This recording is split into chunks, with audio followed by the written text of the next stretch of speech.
পারেননি। এখন যারা মিডিয়া, যারা খবর প্রকাশ করতে পারছেন অথবা অ্যানালিস্ট দিতে পারছেন, এখন আপনাদেরকেও এটি মনে রাখতে হবে যে আপনারা কোনো ইন্ধনে পা দিবেন না, কোনো ষড়যন্ত্রে পা দিবেন না। জাতীয় ঐক্যকে অটুট রাখতে আপনারা ভূমিকা রাখবেন। যে ক্ষতি আপনাদের হয়েছে, যে ক্ষতি আমাদের হয়েছে, এই ক্ষতিকে পুষিয়ে নিতে হবে আমাদেরকে সাদাকে সাদা এবং কালোকে কালো বলে। আর এই শেখ হাসিনা যে দানবে পরিণত হয়েছে, এই দানব হওয়ার পেছনে এই মিডিয়াও কিন্তু সহায়ক শক্তি হিসেবে কাজ করেছে। অবশ্যই আমি বলবো না যারা কাজ করে তারা, এই মিডিয়ার মালিকরা, যারা চোরা কারবারি, কালো টাকার মালিক, দুর্বৃত্ত, তারাই কিন্তু ম্যানেজ করে এই সমস্ত টিভি চ্যানেলগুলোর মালিকানা তারা পেয়েছে। সুতরাং এই মালিকানাতে ট্রান্সপারেন্সি আনতে হবে এবং সকলের সেখানে ন্যায্যতা প্রতিষ্ঠিত করতে হবে। বন্ধ করা কোনো সমাধান নয়, বরং এটাকে সংশোধন করা, এটাকে জনগণের উপযোগী করে গড়ে তোলা, একটি কাজের ক্ষেত্র তৈরি করা, সেটি সমাধান বলে একজন মিডিয়া কর্মী হিসেবে আমি মনে করি। তো যাই হোক, আপনারা অনেকে স্টেট ডিপার্টমেন্ট এবং বিদেশের কথা বলেছেন। কেউ কেউ বলছেন যে আমেরিকা বোধহয়, বিশেষ করে যাদের পতন ঘটেছে তারা আমেরিকাকে ইন্ডিকেট করে এই কথাগুলো বলে যে আমেরিকা রেজিম চেঞ্জ করেছে। আমি হলফ করে বলতে পারি আমেরিকার কোনো রেজিম বাংলাদেশে করেনি। বাংলাদেশের মানুষ, বাংলাদেশের ছাত্র জনতা তাদের সর্বোচ্চ আত্মত্যাগের মাধ্য দিয়ে এই রেজিমকে চেঞ্জ করেছে এবং শেখ হাসিনা তার স্বামীর দেশে চলে গিয়েছে। আমি ভারতের পলিটিশিয়ানদেরকে বলেছি, তাদের প্রাক্তন ফরেন মিনিস্টারকে বলেছি, সেদিনও আমি ভারতের বিরোধী দলীয় নেতা রাহুল গান্ধীকে বলেছি, আমি অন রেকর্ড বলতে চাই, আমি বলেছি যে আপনারা শুধু বাংলাদেশের সম্পর্কের ক্ষেত্রে একটি দল এবং একজন ব্যক্তিকে আপনারা বেছে নিয়েছেন এবং সমগ্র বাংলাদেশিকে আপনারা প্রতিপক্ষ বানিয়েছেন।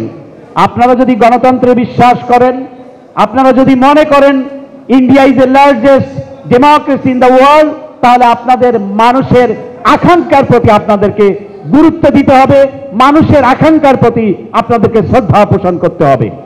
আমি ভারতের সঙ্গে আমাদের সম্পর্ক হতে হবে বন্ধুত্বের, বন্ধুত্ব হতে হবে সমমত, সমতা এবং সমমর্যাদার ভিত্তিতে।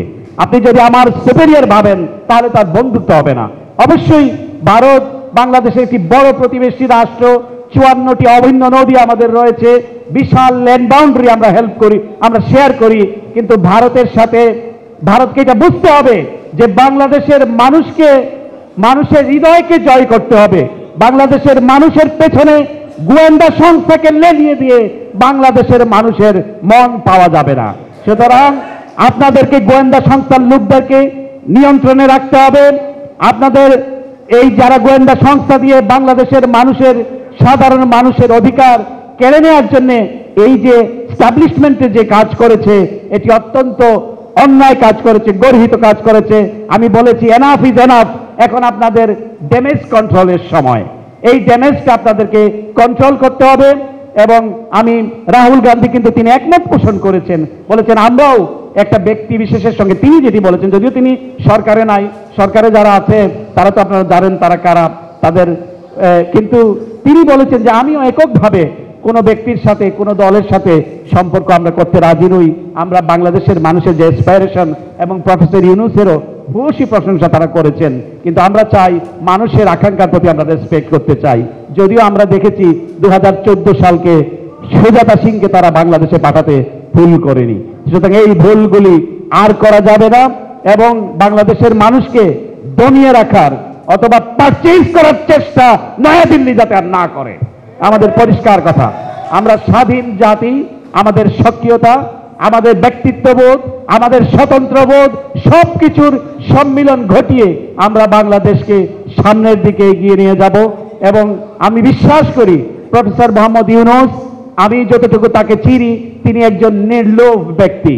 অসংখ্য অর্জন তার রয়েছে, নোবেল প্রাইজের মতো প্রাইজ, যুক্তরাষ্ট্রের দুটি সবচেয়ে বড় সম্মাননা পুরস্কার তিনি পেয়েছেন, আপনারা জানেন, প্রেসিডেন্ট গোল্ড মেডেল এবং কংগ্রেশনাল মেডেল, অর্থাৎ বোথ দি হাউস তাকে এই অ্যাওয়ার্ডটি প্রদান করেছে।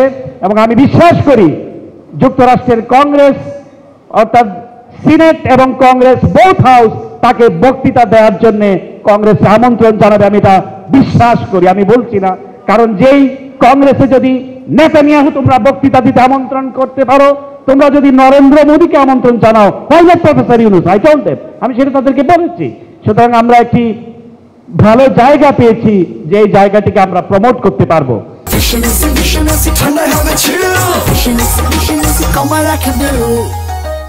আমি সকলকে অনুরোধ করব, উপদেষ্টা পরিষদে যারা আছেন তারা অত্যন্ত শ্রদ্ধেয় ব্যক্তিত্ব, তারা তাদের প্রফেশনে অত্যন্ত ভালো দক্ষতার পরিচয় রেখেছেন, কিন্তু আপনাদেরকেও মানুষের পালস কিন্তু রিড করতে জানতে হবে।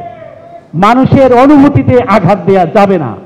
এই 15 বছরের দুঃশাসনের বিরুদ্ধে যারা লড়েছে, যারা গুম হয়েছে, খুন হয়েছে, তাদেরকেও আপনাদের অ্যাকাউন্টে নিতে হবে। অবশ্যই ছাত্র জনতা যাদের রক্তে আমরা সফলতা অর্জন করেছি, সেই সঙ্গে সঙ্গে যে গুম হয়েছে, যে পরিবারটি খুন হয়েছে, বেগম খালেদা জিয়ার মতো প্রধানমন্ত্রী যিনি সারা বাংলাদেশে নির্বাচন করে জয়ী হয়েছেন। অনেক মিডিয়া আমাকে বলে, যখন আমি প্রশ্ন করতাম বলতো খালেদা জিয়ার সহকারী প্রেস সচিবের প্রশ্নের জবাবে অ্যাডমিরাল কিরবি এটা বলেন। প্রথমত হলো, খালেদা জিয়ার সহকারী প্রেস সচিব হিসেবে আপনি কি সেখানে যেতে পারবেন? আর বেগম খালেদা জিয়ার সহকারী প্রেস সচিব আমি ছিলাম না, আমি ছিলাম বাংলাদেশের নির্বাচিত প্রধানমন্ত্রীর সহকারী প্রেস সচিব। সুতরাং তিনি নির্বাচিত ছিলেন 2001-2006 সালে। এটি আমি এই অংশটিকে আমি গর্বের অংশ মনে করি, আমি লুকানোর জন্য বলছি না। কিন্তু প্রধানমন্ত্রীর অ্যাসিস্ট্যান্ট প্রেস সেক্রেটারি হিসেবে আমি দায়িত্ব পালন করেছি। যেরকম এখন দেখবেন জেন সাকি হোয়াইট হাউসের প্রেস সেক্রেটারি MSNBC-তে কাজ করছে, প্রেসিডেন্ট ট্রাম্পের প্রেস সেক্রেটারি এখন ফক্স নিউজে কাজ করছে। সাংবাদিকতার আপনি দেখতে হবে যে আমি সাংবাদিকতা করতে গিয়ে আমি কোনো ধরনের পক্ষপাত দুষ্ট কিনা। আমি নিজেকে পক্ষপাত দুষ্ট সাংবাদিক বলে দাবি করি। কি কোন পক্ষের? আমি গণতন্ত্রের পক্ষের, মানবাধিকারের পক্ষের, মত প্রকাশের স্বাধীনতার পক্ষের, আমৃত্যু এই পক্ষ আমি লালন করব, ধারণ করব। কোন ধরনের লোভ লালসা আমাকে এই পথ থেকে বিচ্যুত করতে পারবে না। অনেকে জানেন হয়তো এই যে তাদের লোভ, তাদের প্রস্তাবের কথা মিডিয়াতে এসছে, অনেক ধরনের প্রস্তাব তারা আমাদেরকে দিয়েছে। রাষ্ট্রদূতের পদ, সবচেয়ে বড় জায়গা ম্যাকলিন, দামি জায়গা আমরা যেখানে থাকি ভার্জিনিয়াতে, সেখানে বাড়ি পর্যন্ত দেওয়ারও প্রস্তাব আমরা পেয়েছি।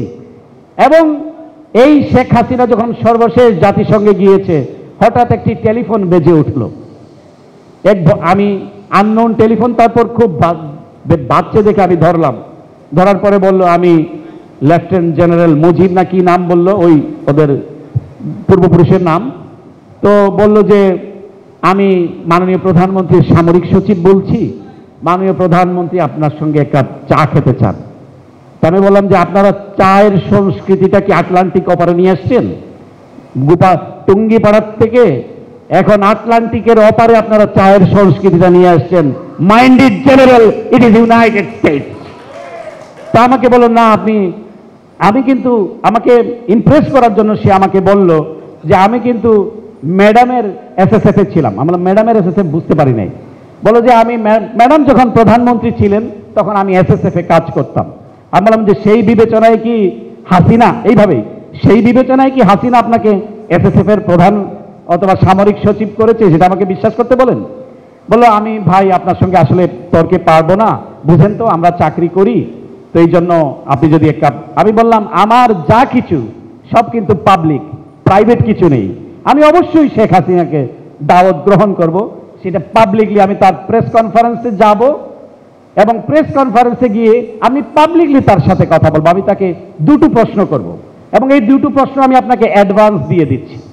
একটি প্রশ্ন হলো যে শেখ হাসিনা যে বাংলাদেশকে কবে তিনি একটি নির্দলীয় নিরপেক্ষ সরকারের কাছে ক্ষমতা হস্তান্তর করে মানুষের উপর থেকে এই জগদ্দল পাথরটি সরিয়ে নেবেন, সেটি আমার প্রথম প্রশ্ন। দ্বিতীয় প্রশ্নটি হচ্ছে যে তিনি কি কোনো শেম অনুভব করেন, কোনো লজ্জা অনুভব করেন যে 700 মানুষকে গুম করে খুন করে ক্ষমতায় আঁকড়ে থেকে ইউনাইটেড নেশনসে সরকারি টাকা খরচ করে পিকনিক করতে আসছেন, এতে কোনো লজ্জা অনুভব করেন কিনা? এই দুটি প্রশ্ন আমি তাকে, তারপরে সে বলল, আমি বললাম যে আমাকে এখন একটা ব্রিফিংয়ে ঢুকতে হবে, প্রশ্নটি করেই আমি ফোনটি রেখে দিয়েছি। আমি কথাগুলি বলছি নিজেকে জাহির করবার জন্য নয়। অর্থাৎ তারা এভাবে করে, শুধু মানুষের জীবনহানি করেনি, তারা মানুষের চরিত্রকেও বিনষ্ট করতে চেয়েছে।